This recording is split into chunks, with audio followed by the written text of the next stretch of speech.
Nós estamos no meio de uma série sobre idolatria, e a gente tem falado sobre como outros deuses, muitas vezes, tentam tomar conta dos nossos corações. Como algumas coisas, por vezes, tomam conta do nosso exterior, a gente muitas vezes nem entende como nós acabamos louvando outras coisas que não são Deus.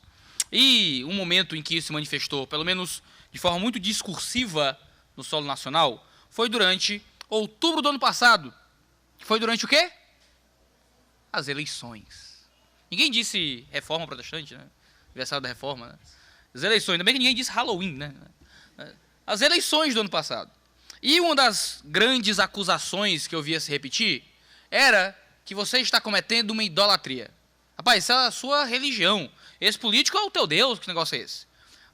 Os lados do debate político constantemente acusavam o outro lado de cometer idolatria, de estar transformando a política em religião. E, de fato, isso não é novidade. Transformar a política em religião está, talvez, no fundamento do que é a própria política.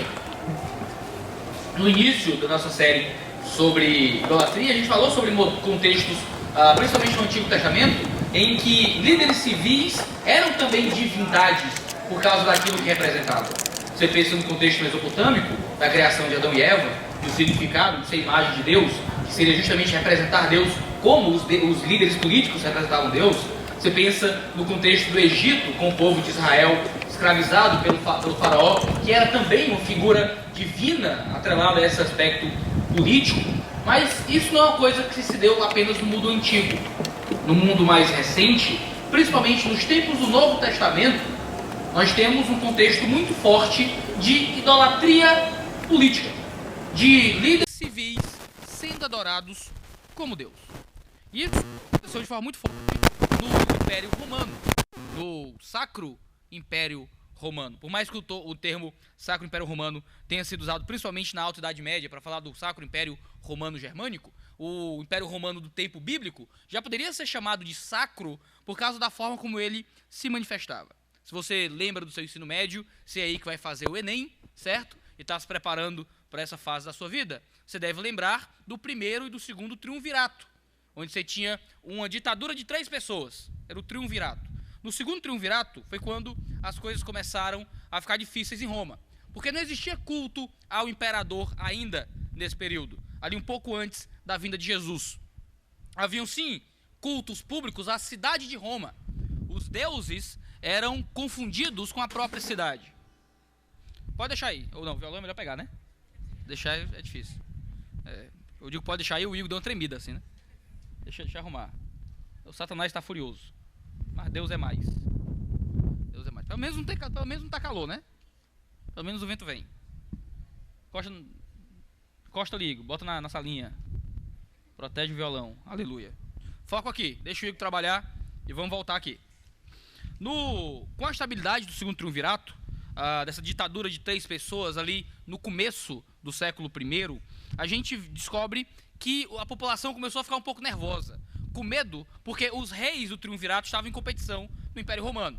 E eles estavam querendo encontrar um rei que pudesse ser bondoso com eles, principalmente nas províncias de Roma. Eles queriam que os reis gostassem deles para que eles não tivessem maus lençóis. Porque quando o triunvirato se dispersa e o único dos 3 imperadores fica e vence, aquelas províncias que apoiavam os outros imperadores achavam que iam sofrer retaliação.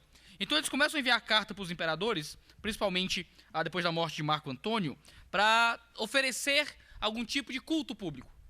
É engraçado que a adoração aos imperadores começou não da parte dos imperadores, mas da parte da população com medo dos imperadores. E eles começaram a oferecer adoração. Se você lembra do famoso nome do imperador romano Nero, que é um nome muito temido, porque ele foi famoso por ter matado muitos cristãos, fala-se de... Claro que existem algumas polêmicas históricas, mas fala-se de Nero tocando fogo em Roma e pondo culpa nos cristãos. A ideia naquele tempo é que todo mal que sobrevinha sobre a cidade era culpa da adoração a falsos deuses. Ele não culpa os cristãos dizendo que os cristãos tacaram fogo em Roma.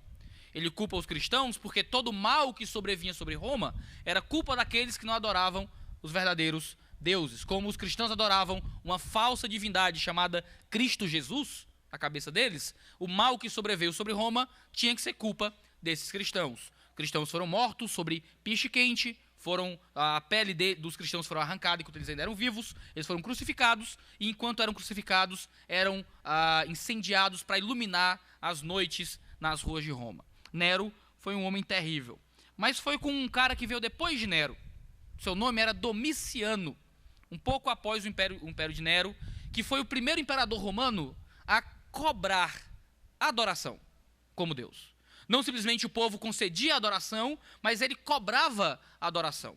Há alguns registros das cartas de das cartas de Domiciano, em que ele escreve dizendo o seguinte, em um registro aqui de um de seus textos. Diz assim, aqui é um texto de 1121 d.C., acerca dos imperadores romanos. Diz o seguinte: sem menos arrogância, Domiciano começou da seguinte maneira ao emitir uma carta circular em nome de seus procuradores. Nosso mestre e nosso Deus diz que isso deve ser feito. E assim surgiu o costume de, daqui em diante, não se dirigir a ele de nenhuma outra maneira, mesmo por escrito ou por conversação. Naquele período, você tem homens cobrando adoração porque eram líderes civis. Eles cobravam ser tratados por mestre e Deus. E parece um tanto absurdo para a gente que um político cobre adoração como uma divindade. Mas isso era comum no Império Romano. Mas será que é apenas no Império Romano? Como a nossa participação na vida pública também pode se tornar um tipo de idolatria. A gente, nessa série sobre idolatria, falou bastante acerca de trabalho, acerca de ganância, acerca de coisas muito interiores e nossos relacionamentos na vida comum. Mas e no nosso relacionamento com a vida cívica? Nós falamos também que nós nos congregamos em torno de nossas idolatrias e que nós construímos nossas cidades, seja de forma macro, de forma micro, seja na cidade como o Estado, seja na cidade como a nossa própria vida privada, na sua relação com o mundo aí fora. Nós construímos nossa cidade em torno de nossas idolatrias. Nós focamos um pouco no nosso próprio contexto privado, mas se a gente olhar para fora e imaginar na construção da nossa vida cívica, o modo como nós nos relacionamos com política. Às quartas-feiras, aqui na igreja, a gente sempre ora pelo nosso presidente. A gente sempre alguém pede oração pelo nosso cenário político. E é maravilhoso, a palavra de Deus diz para a gente fazer isso. Para a gente orar pelos governantes. Mas e quando esse engajamento e essa preocupação sobre a vida pública toma um espaço no nosso coração que deveria ser dado apenas a Deus? E é sobre isso que a gente vai falar hoje, olhando para 2 capítulos bíblicos que tem a letra 13. Romanos 13 e Apocalipse 13. Não é de propósito. Então vamos para Romanos 13, por favor. Romanos 13 foi escrito dentro desse turbilhão político que estava envolvendo o mundo do Novo Testamento. Você vê crentes sendo mortos, você vê posteriormente Nero e Domiciano matando cristãos e cobrando adoração de parte da igreja. Nesse contexto, os irmãos tinham um conflito muito sério ao estar debaixo do Império de Roma. Porque quando Roma dominava as cidades, as nações, aqui mais uma dica para você aí que vai fazer o Enem, se cair alguma coisa de Roma em história, você louve a Deus, certo? Mas quando Roma invadia territórios, eles geralmente não impunham leis, nem impunham religião. Geralmente a única coisa que eles colocavam sobre as pessoas era imposto, e só isso. Às vezes havia alguma imposição cultural, alguma imposição religiosa, mas geralmente não. O Império Romano costumava respeitar muito a cultura dos povos que eles dominavam. Eles permitiam que os povos vivessem como bem entendessem. Agora, o modo como eles caracterizavam a sua autoridade sobre os povos era através de impostos. E às vezes impostos extremamente abusivos, elevados, pesados para aquelas pessoas. Você tem aqui então o povo judeu debaixo do Império Romano. E para um judeu pagar imposto a Roma, aquilo era doloroso para eles. Porque um judeu não tem sua configuração de fé como a nossa. Nós não temos uma cidade. Nós não temos uma nação, não temos um exército, nós não temos uma terra prometida aqui nesse mundo. Nós temos os céus, nós somos de vários povos. As nossas regras de fé dizem respeito ao nosso engajamento em toda e qualquer cultura. Para o judeu, não. O judeu tinha uma cidade, o judeu tinha leis civis, ele tinha uma constituição para a vida cívica, ele tinha um destino para os seus impostos, que era a casa do tesouro.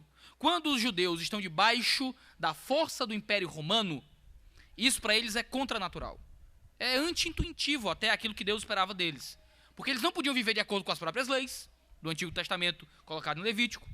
eles não podiam usar os seus recursos da forma como eles achavam que era mais importante. Eles tinham que pagar impostos a César. E o que parece é que, escrevendo aqui a igreja em Roma, Paulo está lidando com um grupo de cristãos um tanto rebelados com o que acontecia naquele tempo. Ao mesmo tempo que se cobrava um tipo de reverência quase religiosa aos imperadores, o povo estava indignado da necessidade de pagar impostos. Paulo, então, é muito sagaz no modo como ele escreve. Eu costumo brincar dizendo que a Bíblia é um livro compactado, né? Quase zipado. Já foi no computador, botão direito, enviar para o WinRAR, você comprime um arquivo, né? E às vezes você tem que descomprimir aquele arquivo.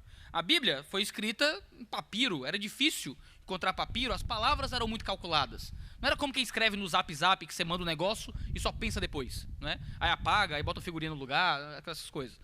Você calculava palavras, você pensava bem antes do que ia dizer. Paulo consegue lidar com dois problemas ao mesmo tempo quando ele escreve Romanos capítulo 13, principalmente do verso 1 a 7. Ele lida tanto com aqueles que querem se rebelar contra o governo, quanto aqueles que estão de alguma forma talvez submissos a esse chamado de adoração à força governamental. Ele faz isso dizendo o seguinte no verso 1 do capítulo 13 de Romanos.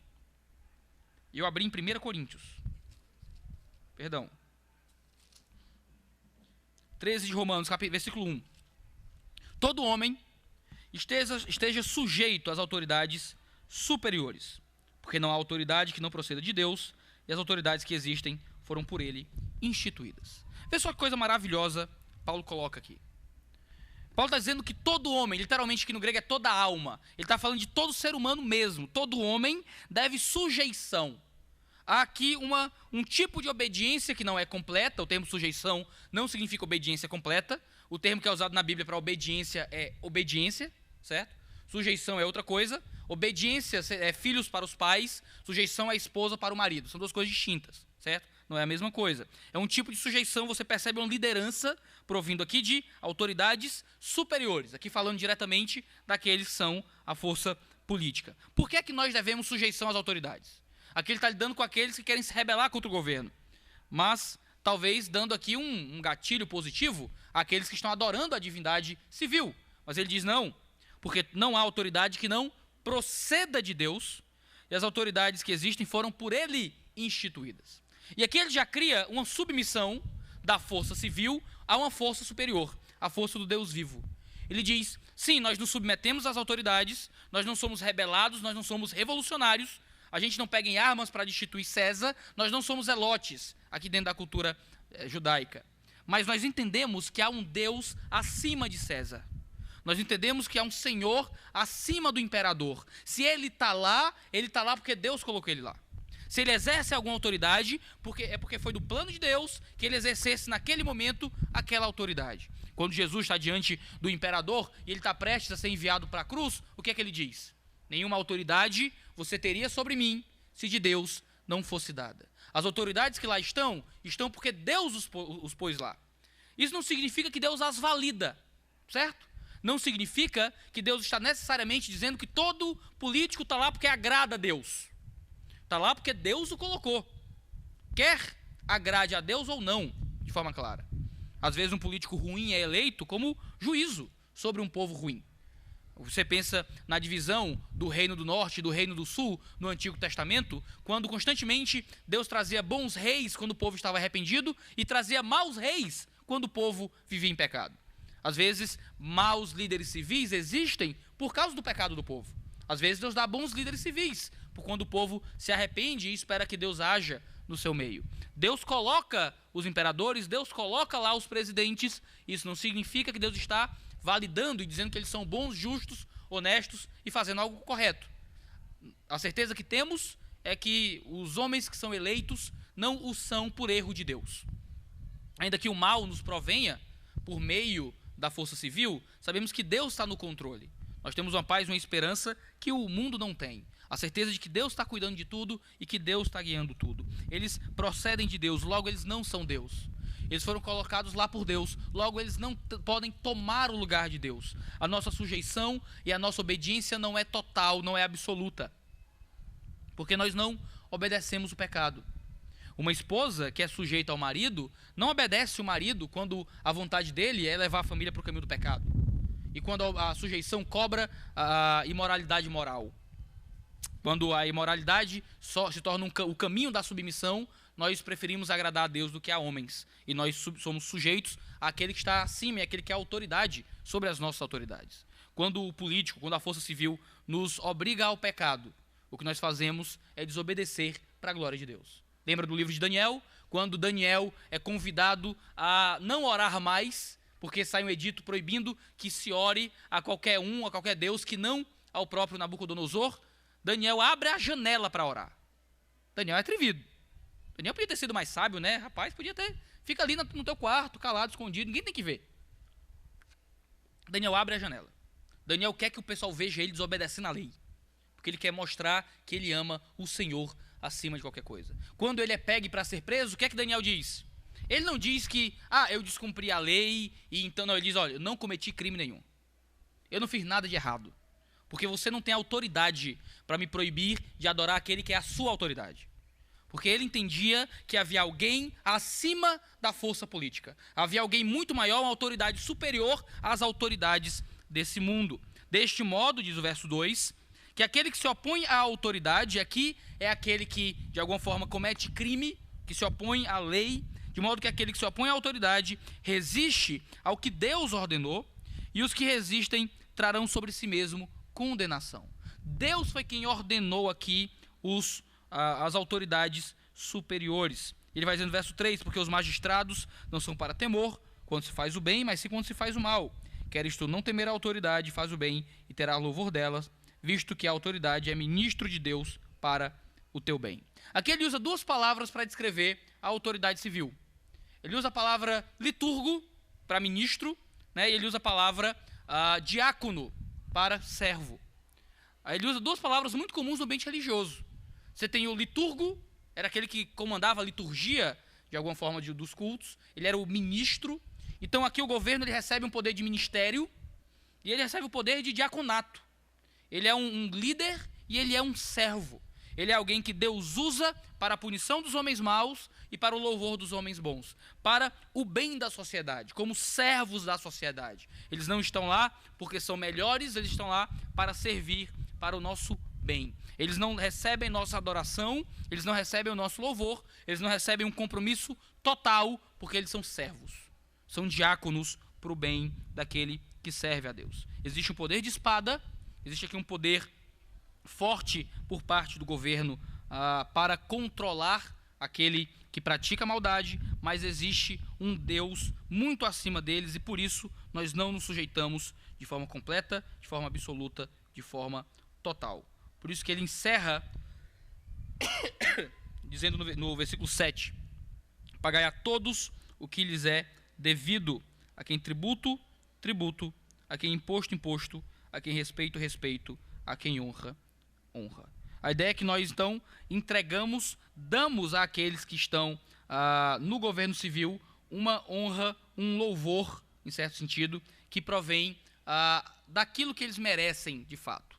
Se é honra, se é respeito, respeito. É isso que se entrega à autoridade civil. Mas eu acho que Pedro desenvolve isso de uma forma um pouco mais clara. Eu queria que você viesse comigo em 1 Pedro capítulo 2, para ler um pequeno trecho, é bem parecido com o texto de Romanos 13, mas Pedro tem uma sagacidade particular no modo como ele cita isso. Em 1 Pedro 2,17. Pode anotar se você quiser conferir depois. Mas 1 Pedro 2,17, a partir do 11, ele vai dizer a mesma coisa que Paulo em Romanos. Aí no verso 17 ele diz assim: tratai a todos com honra, amai os irmãos, temei a Deus, honrai o rei. Temei a Deus, honrai o rei. Enquanto Deus recebe temor, admiração e um respeito de submissão total e absoluta, o rei recebe apenas honra, essa atribuição de status elevado. Enquanto nós temos um comportamento com Deus, nós temos outro com o rei.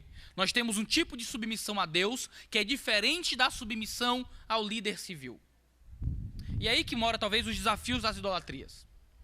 É quando a gente inverte isso. Ou quando a gente eleva o líder civil ao status de rei. É quando nós acreditamos que os clamores por adoração de César ainda devem ser ouvidos e obedecidos. Vocês sabem, um dos grandes motivos pelos quais cristãos eram mortos no período patrístico era por causa da recusa a adorar o imperador. Pensa no famoso caso de Policarpo, quando, poucos anos depois do governo de Domiciano, foi morto numa fogueira. Policarpo era um dos grandes líderes da igreja. Policarpo aprendeu diretamente de João, diz as testemunhas, do apóstolo João. Ele era um homem já muito idoso, amado pela igreja, que se recusou a adorar a César. Quando os homens lá foram chamá-lo e matá-lo, tiveram tanta pena de tentar mandar aquele homem para a fogueira, que pediram, por favor, Policarpo, os soldados, por favor, nega Jesus. A gente só diz qualquer coisa, pode ser da boca para fora, mas você é um homem idoso, a gente não tem coragem de te levar para a fogueira. E ele não quis negar a Cristo. Diz o texto que da boca dos próprios malfeitores que mataram Policarpo, que ele foi morto por se recusar a adorar o espírito de César. Ele não quis prestar adoração ao espírito de César e por isso ele foi morto. Nós, como cristãos, devemos ter mais do espírito de Policarpo e nos recusarmos a adorar o espírito de César. Nos recusarmos a conceder a forças políticas, e não só a força política como pessoas, mas às vezes a ideias políticas, a projetos políticos, a visões políticas, um tipo de compromisso de alma que só pode ser dado ao evangelho. Um tipo de senso de propósito, de esperança, que só pode ser dado à obra de Jesus. Há um escritor católico brasileiro muito famoso, chamado Francisco Ratzo, escreveu um livro chamado A Imaginação Totalitária, Os Perigos da Política como Esperança. E é muito perigoso quando a política vira uma esperança. Quando a gente olha para as forças e para as autoridades civis e projeta nisso algo que só Deus deveria receber. Quando a gente projeta sobre eles o poder de controlar a existência do ser humano, o poder de escolher tudo acerca da vida humana, o poder de organizar de forma absoluta o poderio social. Quando a gente projeta em determinados partidos ou em determinadas visões políticas a salvação e a esperança de uma vida melhor e superior, num nível que às vezes é quase divino. Se você olhar para movimentos revolucionários, principalmente no período pós-iluminista, o que você tem é pessoas construindo utopias e sonhos de novos mundos a partir de revoluções. E que essas revoluções, aí sim, vão resolver os problemas da humanidade. Quando a revolução vier, quando tudo que está aí for transformado através da força política, aí o homem vai encontrar a verdadeira felicidade. Você já deve ter ouvido muito disso se você faz faculdade. Se você está no ambiente universitário, principalmente em ambientes de cursos de humanas, você pode ter ouvido muito dessas coisas. Uma colega minha me contou que aqui em Fortaleza, a professora dela dizia que quando o comunismo chegasse, o homem nunca mais teria inveja no coração. Né? E é quase uma promessa de glorificação do homem. Você pega os textos dos autores revolucionários e havia quase que uma esperança de transformação do ser humano. De que agora o homem teria controle sobre o seu corpo, que ele teria força sobre coisas inatas do seu ser, ele ia poder controlar o fluxo sanguíneo, as batidas do coração, que o homem comum seria como um Beethoven e que os homens seriam transformados de forma total e completa quando a revolução política chegasse. É quase absurdo ler textos de política e encontrar praticamente literatura religiosa. Porque a história das revoluções políticas é mais um capítulo na história das religiões. Os homens têm projetado na política um interesse, uma esperança, uma transformação do mundo que eles só deveriam ter projetado em Cristo Jesus. Eles acham que as pessoas vão viver a vida que Deus espera delas, que o mundo vai ser aquilo que Deus quer, quando o político específico proibir as coisas específicas. Então, quando o político vier, ele resolve tudo. Quando fulano for eleito, aí sim a gente vai ter um mundo que não vai ter essas pataquadas todas por aí. E a gente esquece que corre um risco muito grande de nós estarmos trazendo de volta o espírito de César quando nós projetamos sobre diáconos e magistrados algo que só deveríamos projetar em Deus. Por isso eu quero chamá-lo para um segundo texto, que é Apocalipse capítulo 13, que é talvez um dos textos mais aterradores acerca de política em todo o Novo Testamento, porque é um texto que fala sobre um governo, o governo da besta que sai do mar. Esse texto evoca Daniel capítulo 7 e fala sobre o governo do anticristo. Um governo futuro, um poderio político que terá domínio mundial, controle completo e que receberá adoração por parte dos homens. A gente leu sobre Domiciano no período ali do Novo Testamento, que cobrava a adoração dos homens. Talvez a gente pense que isso é coisa de pessoas primitivas. Gente antiga, quem é que hoje, em tempo de Facebook e de Netflix, vai ficar adorando político? Mas o que a gente encontra em Apocalipse 13 é que isso vai acontecer. Não só no coração dos homens, mas como um ato público. E aqueles que se recusarem a adorar o líder civil, aqueles que se recusarem a cometer idolatria com aquele que é uma autoridade secular, será morto. E o que diz é que nós, como cristãos que passarmos por isso, certamente recusaremos adorar a besta e seremos mortos por não prestarmos idolatria. Para permanecermos adorando o único Deus verdadeiro, para fugirmos das idolatrias que surgem à nossa volta, morreremos. E é isso que diz Apocalipse capítulo 13. A partir do versículo 1, você pode ler comigo. Diz assim a palavra de Deus: Vi emergir do mar uma besta, que tinha 10 chifres, 7 cabeças, e sobre os chifres 10 diademas, e sobre as cabeças nomes de blasfêmia. A besta que vi era semelhante a leopardo, com pés como de urso e boca como de leão. E deu-lhe o dragão o seu poder, o seu trono e grande autoridade. Ele está descrevendo aqui a visão de Daniel. Daniel viu reinos divinos com essas características. Aqui emerge do mar. No livro de Apocalipse, o mar geralmente tem uma característica negativa, como um abismo, algo que evoca trevas. Você imagina uma cena cinematográfica, filme de Spielberg, você olha aqui no horizonte e começa tudo a tremer, e começa a emergir do mar, a água começa a tomar uma forma, começa a cair, tem uma besta saindo de dentro do mar, um ser horroroso, 10 chifres, vários diademas, bocas e coisas semelhantes, cabeças com nomes de blasfêmia. Talvez as cabeças com nome de blasfêmia representem justamente os clamores por adoração contra o Deus vivo. Essa besta recebeu a autoridade do dragão. O dragão, no livro de Apocalipse, você vê isso no capítulo seguinte, é justamente o próprio diabo. Aqui você tem uma besta que sai do mar, cuja autoridade veio direto da mão de Satanás. A gente lê em Romanos capítulo 13 que quem colocou os líderes lá foi Deus. Mas aqui nós temos um líder civil que surge com a autoridade que provém do diabo. E se você lembrar da série sobre idolatria que a gente está tendo, você vai lembrar quando nós falamos de Gênesis capítulo 1, que o homem foi criado para representar Deus mesmo. Nós fomos criados para, nos nossos exercícios de autoridade, representarmos quem Deus é. A autoridade civil, então, deveria ser uma representante da vontade de Deus. Mas o pecado entra no mundo e agora nós temos líderes civis que são representantes do diabo. Sua autoridade, o seu exercício, vem diretamente de Satanás. Acontece uma coisa com essa autoridade, com essa besta dotada dessa autoridade. Diz no versículo 3. Então vi uma de suas cabeças como golpeada de morte, mas esta ferida mortal foi curada e toda a terra se maravilhou seguindo a besta. A linguagem aqui, claro, é metafórica, que ele está construindo uma ilustração, como é comum no livro do Apocalipse, e em textos proféticos, para falar de algum acontecimento. Uma das cabeças dessa besta, ou seja, um dos governos, uma das manifestações de governo dessa besta, foi golpeado como que de morte. Provavelmente eles perderam capital político, poder político, talvez seja algo até físico mesmo. O líder, o governante quase morre ou algo parecido. Mas há uma cura sobrenatural.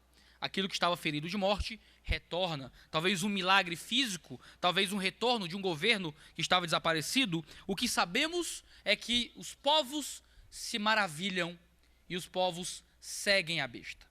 Ao repararem em algo sobrenatural, proveniente do diabo, os homens se sentem compelidos a seguir essa autoridade. E diz o verso 4, e adoraram o dragão, porque deu a sua autoridade à besta. Também adoraram a besta, dizendo, quem é semelhante à besta? Quem pode pelejar contra ela? Veja só, eles adoraram o dragão. Aqui eles adoraram diretamente ao diabo. Adoraram ao diabo por meio de seguir a besta. Você tem uma adoração, então, você tem aqui um ato de culto que é dado ao próprio diabo por causa de um seguir político. Eles se sujeitam à autoridade civil, então eles adoram a Satanás por meio disso.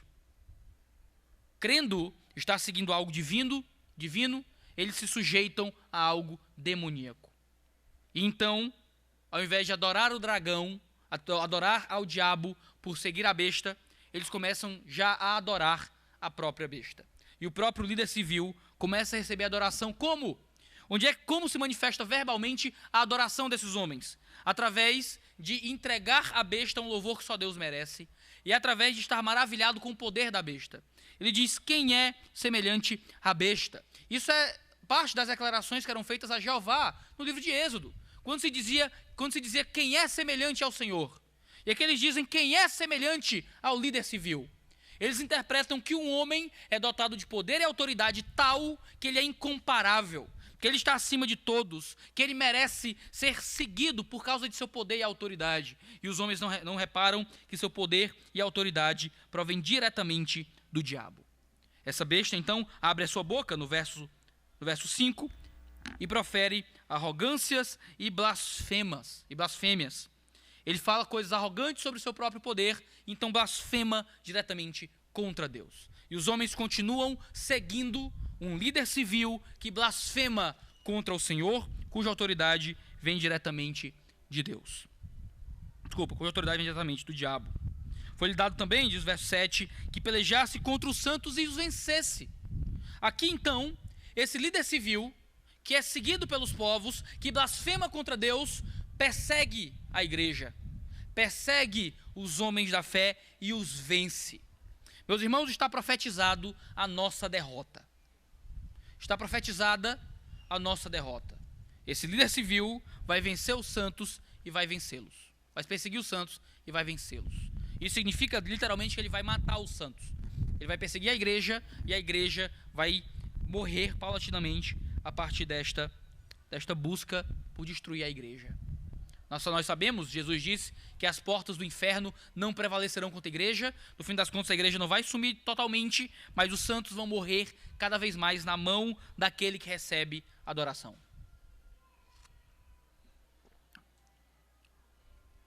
Os deuses odeiam concorrência, certo? Os deuses odeiam concorrência. Os deuses civis, os homens que estão na política, que sentem que são divindades, eles odeiam que se adore outra pessoa além dele. A igreja sempre é a primeira a ser morta em contextos onde líderes são tratados como divindades. Tenham medo de dar poder a homens sobre outros homens, porque esses homens nunca se contentam com o poder que têm e sempre se levantam contra aqueles que dão honra a outro senhor que não eles. Quando nós olhamos então para esse espírito do anticristo que se manifesta no mundo até hoje, nós falamos, quando a gente lê 1 João, a gente sabe que esse anticristo não é apenas um personagem futuro, mas o seu espírito já atua hoje no mundo. O espírito da besta que saiu do mar já atua hoje nos ambientes civis e políticos à nossa volta. Já existem muitos governos do anticristo que se manifestam perseguindo a igreja, matando os santos. Pensa no ateísmo de Estado da Rússia comunista, onde só na igreja ortodoxa russa 12 milhões de cristãos foram mortos pelo fio da espada. Pensa na China comunista, onde cristãos eram mortos diariamente em pelotões de fuzilamento. Pensa em países muçulmanos hoje, onde, porque são inimigos do Deus do Estado, os homens são mortos por adorarem outro senhor. Hoje os espíritos do anticristo já estão no mundo e já atuam, e geralmente se manifestam em homens que muitas vezes possuem ares de divinos, mas que na verdade possuem um poder e uma autoridade que provém do diabo. Suas bocas são bocas de blasfêmias, seus atos são atos de perseguição. Às vezes eles vencem a igreja, mas eles nunca vão vencer o nosso Deus. Eles nunca terão o nosso coração. Se você ler comigo um pouco mais adiante, a gente vê no verso 7, dizendo que foi dado também que pelejasse contra os santos e os vencesse, deu-lhes ainda autoridade sobre cada tribo, povo, língua e nação, sendo este um poder que vai se manifestar contra todo o mundo. Vai ser um governo mundial, ou seja, esse governo ainda não chegou, mas se manifesta hoje em outros governos. Diz no verso 8, e adorá-lo-ão todos os que habitam sobre a terra. E vão adorá-lo. Esse líder civil vai ser adorado por todos os que habitam sobre a terra. Os homens vão se prostrar diante de um líder civil e vão adorá-lo como Deus. Aqueles cujos nomes não foram escritos no livro da vida do Cordeiro que foi morto desde a fundação do mundo. E aqui é a nossa esperança, meus irmãos. A esperança é que todos os homens vão adorá-lo, menos aqueles que têm o nome no livro da vida. O nome que foi escrito, o nome que foi depositado em Deus, o nome que Deus trouxe para si por meio da obra de Jesus, é aquele cujo coração é protegido da adoração à besta. Nós não seremos contados entre os idólatras, porque Deus há de nos proteger. Nós não teremos a marca da besta, porque não nos prostraremos a adorar um líder humano. Mas é claro que essa é uma realidade externa. Os corações, muitas vezes, podem ser tentados a adorações civis, às vezes sem perceber. Às vezes nós podemos ser tentados a tentar nos prostrar diante da besta e então sermos contados entre aqueles que estão fora. Ser cristão, segundo a escatologia de Apocalipse capítulo 13, é não se prostrar diante de homens que tentam tomar para si toda a glória, poder e autoridade. Nós damos glória, poder e autoridade a Deus. Nós louvamos o Senhor, nós o declaramos como acima de tudo e como acima de todos. Nós não nos contentamos e nós tememos líderes civis. Nós tememos porque entendemos que, de fato, a qualquer momento, a besta pode se manifestar através daquele que está sobre todos. Políticos precisam estar em regime de constante vigilância. Nós não estamos torcendo por políticos, nós não estamos defendendo políticos ou tentando viver a vida para validar ideias políticas. Nós estamos constantemente em vigilância, estamos constantemente temerosos, constantemente orando para que Deus nos dê paz, porque sabemos que de lá provém guerra contra a igreja muitas vezes. Oramos para que Deus dê sabedoria aos homens que Ele colocou sobre nós, mas nunca baixamos a guarda diante de alguém que tem o poder de exército, o poder de espada, que se entrar no caminho do pecado, que se ele errar na busca por ser representante de Deus, ele vai ser representante do próprio diabo. Ele será um representante das forças que perseguem a igreja. E oramos e buscamos ao Senhor para que Deus nos dê líderes sábios que respeitam nossas liberdades religiosas e que fazem o bem para toda a população, mas sempre cientes que é de lá que vai provir a nossa perseguição e a nossa morte. E saberemos que é daquele que está acima das forças civis que virá a segurança do nosso coração para que nós não nos sujeitemos a forças políticas que se propagam como o próprio Deus. Deixa eu dar 3 aplicações finais para a gente conseguir então levar isso para casa e saber como viver a vida a partir dessas ideias. Primeiro, nós não dobramos os joelhos diante de César. Nós não adoramos o espírito de César. Nós vivemos no espírito de Policarpo. E quando nós somos convidados a chamas, nós não tememos se o preço for dobrar os joelhos a mais alguém.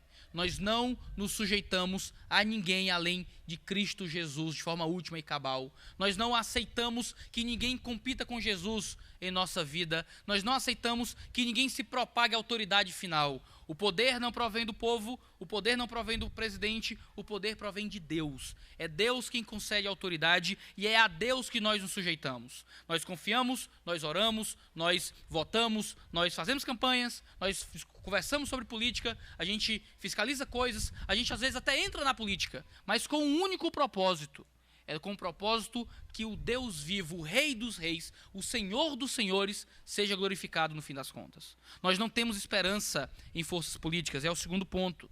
Não tenha esperança naquilo que é terreno, porque o novo céu e a nova terra vai vir não por meio de um monarca, não por meio de uma boa votação, não vem por meio do parlamento. O novo céu e a nova terra vem através da atuação sobrenatural de Deus no mundo. Quando esse mundo for consumido pelo fogo, quando com um estrepitoso estrondar, tudo isso aqui for renovado pelo poder do Espírito, e então teremos o próprio Deus habitando eternamente aqui. Essa é a nossa política, essa é a nossa ideologia, é Deus reinando para sempre na terra.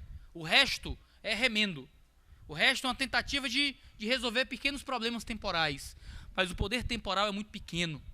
O poder temporal é muito pouco. Nós estamos esperando o verdadeiro rei que virá dominar e reger tudo. Quando o nosso coração começa a projetar muita esperança nas ideias políticas, em ideologias específicas, mais à esquerda, mais à direita, mais serviço público, mais mercado, quando o nosso coração acha que as soluções dos problemas humanos estão em determinadas ideologias ou em determinados projetos de poder, a gente perdeu tudo de vista. Tudo que a gente tenta fazer aqui é melhorar um pouquinho essa bagunça que a gente está vivendo. No fim das contas, a única solução final e a única esperança real está na obra grandiosa, cabal e última de Cristo Jesus em reinar para sempre nessa terra. E daí que vem nossa terceira e última aplicação.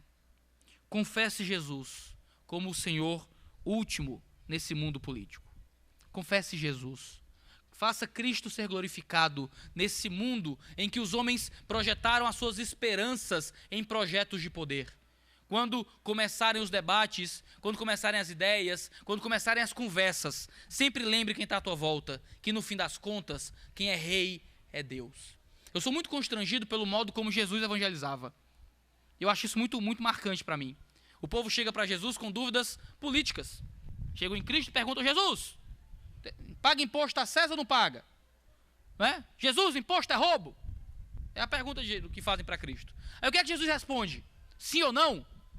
Jesus diz: de quem é essa moeda aí? E as moedas tinham a cunha de César, porque o dono da moeda era César. Você não era o dono da moeda, César emprestava para todo mundo. Olha, aqui na moeda tem a cara de César. E ele diz: olha, então o que é de César? Dá para César.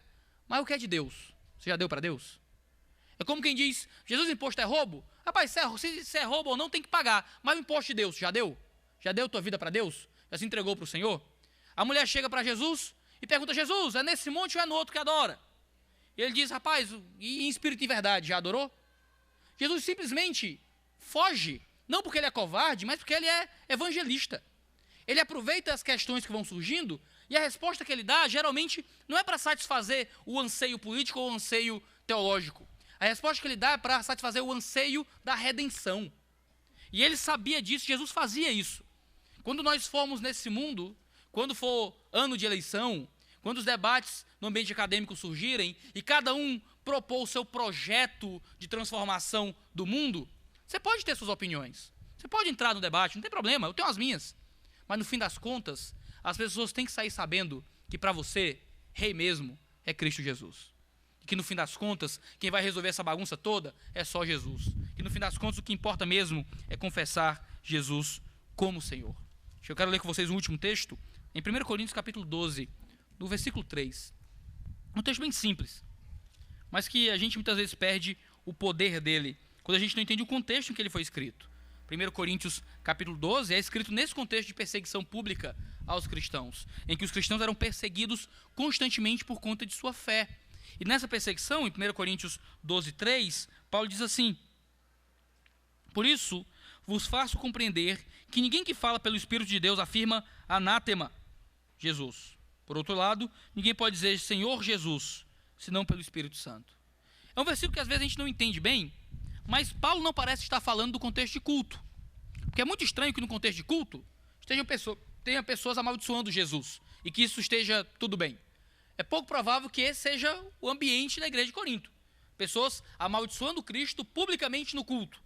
Até porque Paulo não trata dessa questão de forma profunda em nenhum momento. Se esse era o grande ambiente da igreja de Corinto, Paulo não ia dedicar só um versículo a isso. É mais provável que Paulo esteja falando do ambiente público, do fora da igreja. Fora da igreja. Aquele que tem o Espírito Santo, quando estiver diante das perseguições, quando ele for ordenado à morte por se recusar a adorar o espírito de César, quando os judeus o perseguem e vão levá-lo a apedrejamento, porque ele não quer adorar o Deus do Antigo Testamento, mas esse tal de Cristo Jesus, ele declara que Jesus é o Senhor. Ele faz isso pelo poder do Espírito Santo. Ninguém pode dizer anátema a Jesus, ninguém pode amaldiçoar Jesus publicamente nesse mundo pelo poder do Espírito. O que Paulo está dizendo é que nós estamos sujeitos ao poder do Espírito Santo e que só através do poder do Espírito Santo a gente vence as idolatrias públicas. Só através do poder do Espírito a gente consegue, diante desse mundo que nos persegue pela nossa fé, permanecer fiéis, não nos sujeitar às idolatrias desse tempo e confessarmos diante da universidade, diante da família, diante dos colegas de trabalho, diante dos ambientes públicos que nós estamos inseridos, que Jesus é o único Senhor. Jesus é o único Kyrios, ele é o único Deus sobre tudo e sobre todos. Esse termo Senhor era usado para César em suas adorações. Era para se dizer que César é Kyrios, que César é Senhor. E agora Paulo diz que só Jesus é Senhor e é pelo poder do Espírito que nós confessamos que ele é o Senhor. Ele não está falando de dentro do culto, é muito fácil. Ele está falando da sua faculdade, ele está falando do seu trabalho, ele está falando da sua família, Ele está falando dos ambientes de mídia, de comunicação pública. Ele está falando das coisas que você faz lá fora. É que você confessa que Jesus é Senhor sobre a sua vida. E isso só acontece pelo poder do Espírito. Se você se sente frágil e covarde, se você tem baixado a cabeça para o espírito de César, e se você tem fugido das fogueiras que surgem para te queimar porque você não quer se dobrar às idolatrias desse tempo, volte de novo a buscar o poder do Espírito. Volte de novo a buscar a atuação do Espírito Santo. Volte a pedir que a graça se manifeste para que você encontre uma força para além das suas capacidades. É quando o mundo tenta transformar você em alguém deplorável. É quando as pessoas tentam queimar a sua reputação. É quando as pessoas tentam queimar o seu ambiente profissional. Quando tentam destruir você por causa da sua fé. É que o Espírito te toma de forma sobrenatural. E você consegue confessar com força que Jesus é o Senhor sobre tudo e sobre todos. Ainda que custe a sua vida, ainda que custe o seu emprego, ainda que custe os seus relacionamentos, Jesus é o Senhor sobre tudo e sobre todos, e porque seu nome está no livro da vida, você não se prostra às adorações dessa cultura. Você crê nisso? Você crê que o Espírito Santo é poderoso para lhe dar uma coragem que você não sente há muito tempo? Que o Espírito Santo é poderoso para te dar palavras que você nunca conseguiu professar com força? Porque não é pelo nosso mérito, não é pela nossa capacidade, não é pelo que a gente sabe, é pelo que o Espírito faz através do seu povo.